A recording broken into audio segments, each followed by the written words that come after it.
Que faut-il aux républicains? Que faut-il aux républicains? Il faut du fer, du cœur, du pain. Il faut du fer, du cœur, du pain.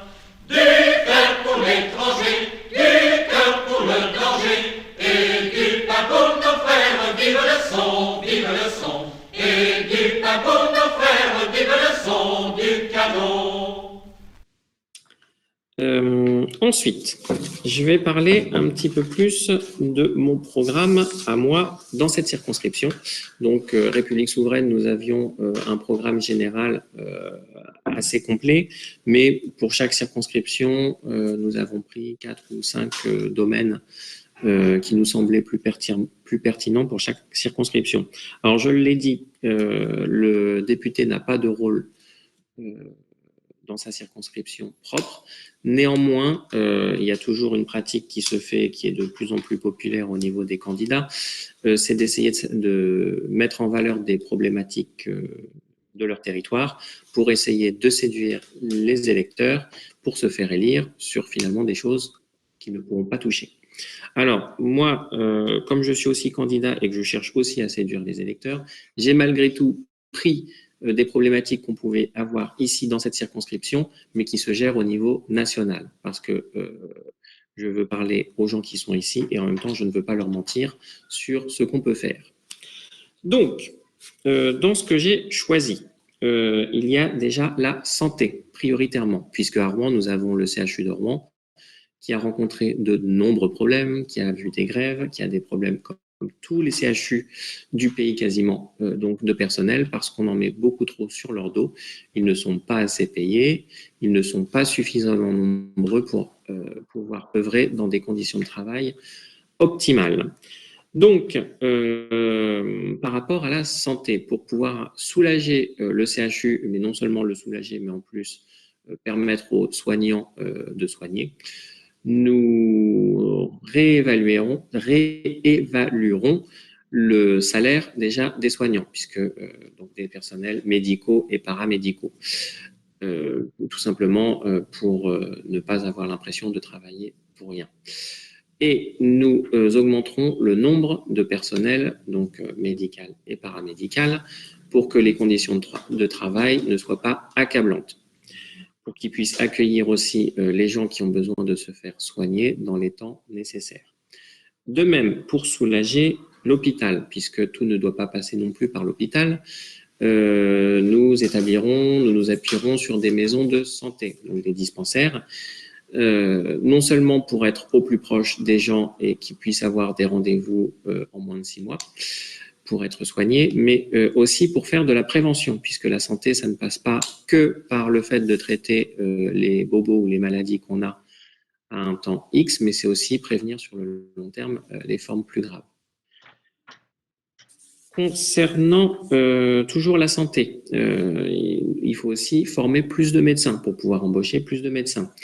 Donc tout le monde sait ou ne sait pas qu'il y avait un numerus clausus qui limitait le nombre de médecins formés chaque année dans les universités, dans les facultés de médecine, que ce numerus clausus a sauté sous le mandat Macron, mais que néanmoins ça n'améliore pas les choses ou à la marge parce qu'il existe un autre numerus clausus qui est mécanique, qui est tout simplement la capacité d'accueil dans les locaux et aussi en fonction du nombre d'enseignants en faculté de médecine. Et comme tout a été déjà calibré sur les anciens numerus clausus, on ne peut pas former plus d'étudiants. Donc, ce que nous ferons en étant élus, c'est aussi augmenter le budget des facultés de médecine pour pouvoir embaucher plus d'enseignants et augmenter la capacité d'accueil mécaniquement. Pour la santé, je crois que c'est à peu près tout. Pour le deuxième volet qui m'intéressait dans mon programme, il y a l'enseignement.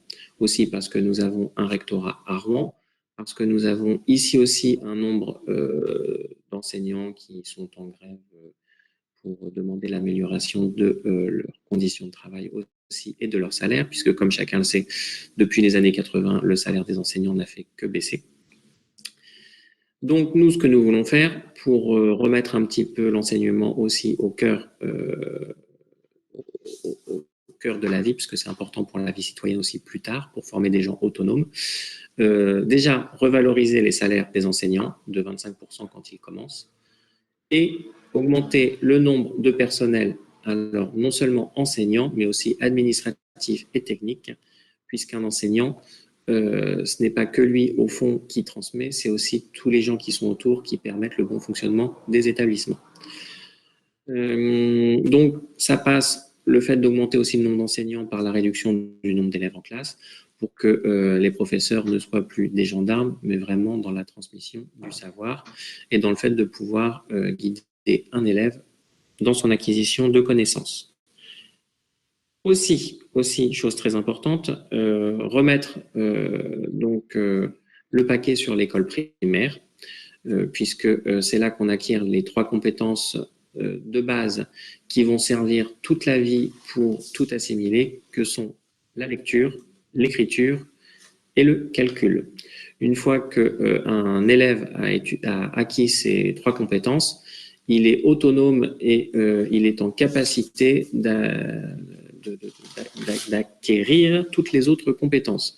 C'est-à-dire que quand je parle de lecture, c'est aussi le fait de pouvoir lire un texte sans avoir à le déchiffrer, ce qui n'est pas le cas aujourd'hui.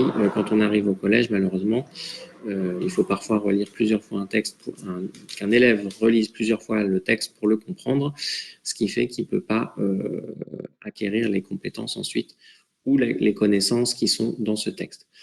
Au-delà de ça, le fait de pouvoir être indépendant, autonome, l'élève pourra être autonome s'il a acquis ces 3 compétences, c'est-à-dire que l'enseignant, bien sûr, il est dans la transmission du savoir, mais aussi, une fois qu'un élève est en capacité de lire lui-même des livres, il est en capacité de se former, d'acquérir par lui-même de nouvelles connaissances, de nouvelles compétences, et à ce moment-là, l'enseignant n'est plus juste quelqu'un qui est comme un sachant, mais il montre aussi à l'élève la direction qu'il peut adopter et les champs qu'il peut explorer lui-même.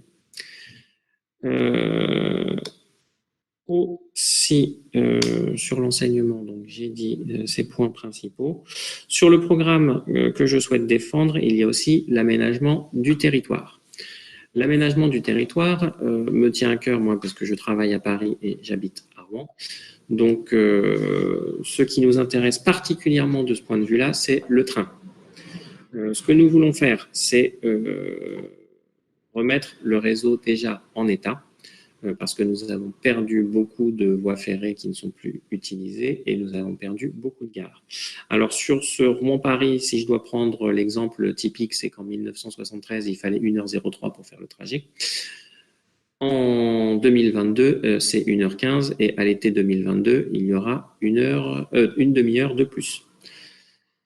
Donc, ce n'est pas normal que le temps avançant, le progrès technique lui-même étant là, on perde du temps avec un réseau pourtant qui était performant. Ce que nous souhaitons faire aussi, c'est revitaliser les campagnes avec ce réseau ferré. C'est-à-dire rouvrir les gares qui ont disparu et essayer de remettre en circulation des trains qui ne circulent plus, que chacun puisse se déplacer en train plutôt que de prendre la voiture. C'est-à-dire que nous allons aussi, si nécessaire, tout renationaliser pour qu'il y ait un tarif avantageux et que on ne se pose pas la question de savoir s'il faut prendre la voiture ou le train, mais que le train paraisse une évidence. Parce qu'aujourd'hui, le billet de train, par exemple, entre Rouen et Paris, c'est 24 € ou 26 €, ça dépend de la chance qu'on peut avoir quand on n'a pas d'abonnement. Et donc, faire un aller-retour, c'est déjà 50 €. Quand on voyage en couple, c'est 100 € pour un aller-retour. Dans ce cas-là, on ne se pose pas de questions, on prend la voiture. Tout simplement. Alors que pourtant, le train, c'est une solution importante, puisque déjà, ça ouvre un droit social à la mobilité. Ça n'oblige pas à avoir une voiture aussi pour ça.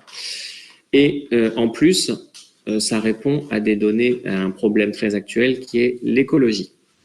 Sachant que la voiture, c'est aussi un problème au niveau du bilan carbone. Mais qu'on ne peut pas taper sur le citoyen et lui dire de ne pas utiliser sa voiture quand à côté on ne met pas les moyens qu'il faut pour qu'il puisse avoir le bénéfice d'un autre moyen de transport.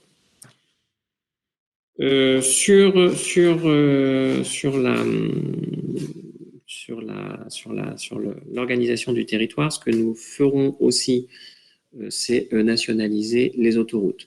Donc, pour que chacun puisse prendre les autoroutes sans avoir à repayer des frais à des compagnies privées. Ces autoroutes, le fait de les nationaliser, ça peut paraître aussi contradictoire avec l'écologie, mais en nationalisant ces autoroutes, on peut mettre en place une vignette pour les poids lourds étrangers. C'est-à-dire que tout poids lourd qui viendrait ici pour nous polluer sur notre territoire national, donc poids lourd étranger, se verrait imposer une vignette pour payer des frais supplémentaires qui nous permettraient de réinvestir dans l'écologie ou dans d'autres choses. Voilà. Ensuite, sur ce que je souhaite porter moi personnellement, c'est aussi la culture.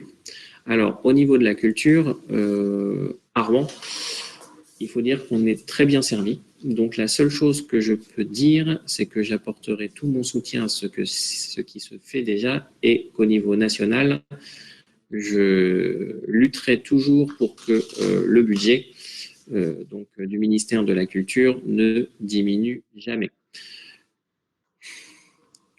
Donc, de ce point de vue-là, c'est aussi contradictoire avec ce que je disais tout à l'heure, puisque par exemple, si le gouvernement décide de présenter un budget avec un budget du ministère de la Culture à la baisse et que je propose un amendement pour rehausser ce budget, il sera rejeté automatiquement puisqu'un député n'a pas le droit de rehausser le budget, de faire une charge plus lourde. Donc, j'en viens par là au volet donc de ce qui n'est pas institutionnel dans le rôle du député, qui est tout simplement d'user de sa notoriété et de sa possibilité d'aller où bon lui semble pour frapper à toutes les portes et pour aller démarcher les gouvernements, les entreprises, les personnes, pour faire passer les messages qui lui semblent nécessaires de faire passer.